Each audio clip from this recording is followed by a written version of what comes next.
नमस्कार।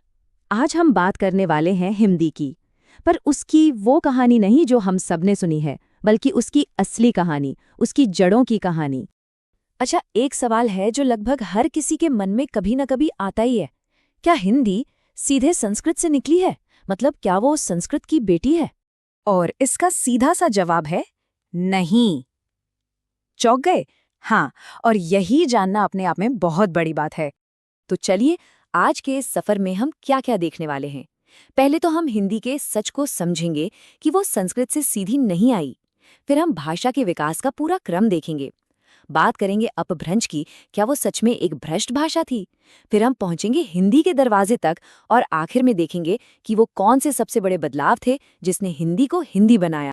तो चलिए शुरू करते हैं पहले हिस्से से, हिंदी का सच। देखिए, सबसे पहली और सबसे जरूरी बात जो समझनी है वो ये कि हिंदी तक का सफर कोई सीधी सपाट सड़क नहीं है। बिल्कुल नहीं। ये एक बहुत लंबा, घुमावदार, हजारों साल का रास्ता है। इसका मतलब ये हुआ कि हिंदी कोई ऐसी भाषा नहीं है जो संस्कृत से सीधे विरासत में मिल गई। नहीं, ये तो कई पड़ावों से, कई दूसरी भाषाओं से गुजरते हुए धीरे धीरे, बहुत धीरे धीरे विकसित हुई है। तो फिर ये पड़ाव कौन-कौन से थे? ये सफ़र कैसा था? चलिए अब उस पूरी टाइमलाइन को, उस नक्शे को देखते हैं जहां से ये कहानी साफ हो जाएगी। देखिए, भाषा के इस पूरे इतिहास को हम 3 बड़े हिस्सों में बांट सकते हैं। सबसे पहले था प्राचीन भारतीय आर्यकाल, जिसमें वैदिक और क्लासिकल संस्कृत थी। फिर आया मध्यकालीन दौर, जिसमें आई पाली, प्राकृत और अपभ्रंश, ये नाम याद रखिएगा। और फिर आया आधुनिक भारतीय आर्यकाल, जहां से हिंदी और आज की दूसरी भाषाएं निकली। तो साफ है, हिंदी सीधे संस्कृत से नहीं बल्कि अपभ्रंश से निकली है। चलिए, अब आते हैं कहानी के सबसे जरूरी मोड़ पर, उस भाषा पर जो संस्कृत और हिंदी के बीच एक पुल का काम करती है, अपभ्रंश। और इसका नाम भी बड़ा मजेदार है, इसके पीछे भी एक कहानी है। अपभ्रंश का मतलब होता है बिगड़ा हुआ या भ्रष्ट। उस जमाने के जो बड़े बड़े विद्वान थे ना, वो इसे संस्कृत और प्राकृत का बिगड़ा हुआ रूप मानते थे। उन्हें लगता था कि भाषा खराब हो रही है। पर सच तो ये है कि भाषा बिगड़ नहीं रही थी, वो तो बस बदल रही थी, इवॉल्व हो रही थी। तो करीब 500 से 1000 ईस्वी के बीच इस भाषा में कमाल के बदलाव आए। सबसे बड़ा बदलाव था कि भाषा संयोगात्मक से वियोगात्मक हो गई। आसान भाषा में कहें तो जहां पहले शब्द चिपक कर एक हो जाते थे, अब वो अलग अलग होने लगे। ने, को, से जैसे परसर्गों का इस्तेमाल शुरू हुआ। और तो और री, आई, औ जैसी जो मुश्किल ध्वनियां थीं, वो भी गायब हो गईं। भाषा और सरल हो गई। यहीं से कह सकते हैं आधुनिक हिंदी की नींव पड़ रही थी। तो अपभ्रंश से होते होते अब हम इस सफर के बिल्कुल आखिरी पड़ाव पर पहुंच गए हैं। समझिए, हम हिंदी के दरवाजे पर दस्तक दे रहे हैं और यहाँ हमें 2 नाम मिलते हैं, अवहट्ट और पुरानी हिंदी। तो अवहट्ट क्या थी? ये अपभ्रंश का ही एक बाद का रूप थी, जो आधुनिक हिंदी के और भी ज्यादा करीब थी, जैसे विद्यापति की कीर्तिलता में मिलती है। और इसके बाद का जो दौर था उसे कहा गया पुरानी हिंदी।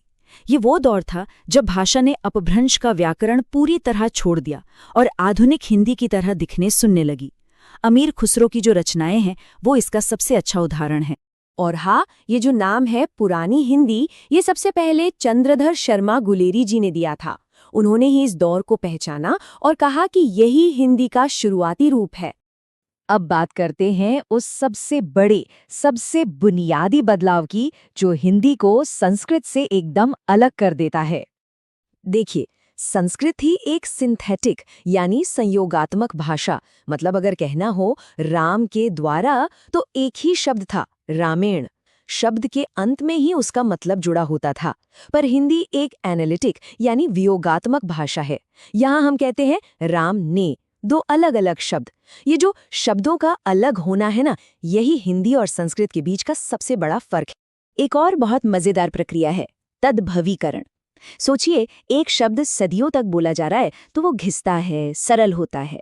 जैसे संस्कृत का शब्द था अग्नि, अपभ्रंश में आते आते ये बन गया अग्गे, और फिर हिंदी में और सरल होकर हो गया आग। ऐसे ही कर्म से कम और फिर काम बना। हजारों शब्द इसी सफर से गुजरे। तो अब अगर कोई पूछे कि भाई हिंदी का सबसे नज़दीकी, सबसे डायरेक्ट पूर्वज कौन है, तो जवाब संस्कृत नहीं बल्कि शौरसेनी अपभ्रंश है। आज की जो हमारी खड़ी बोली है या ब्रजभाषा और कन्नौजी हैं, इन सब की जड़ यही शौरसेनी अपभ्रंश है। तो कुल मिलाकर कहानी ये है कि हिंदी संस्कृत से पैदा नहीं हुई, बल्कि उसके माध्यम से, उससे होते हुए हजारों साल के सफर के बाद विकसित हुई है। ये सीधे जन्म की नहीं, बल्कि एक क्रमिक विकास की कहानी है। तो जाते जाते एक सवाल, अगर उस समय के लोगों को अपभ्रंश एक बिगड़ी हुई भाषा लगती थी, लेकिन असल में वो बस बदल रही थी, तो आज जो हम हिंग्लिश बोलते हैं, जिसमें हिंदी और अंग्रेजी मिली हुई है, क्या वो भी भाषा का बिगड़ना है या वो भी बस एक बदलाव है?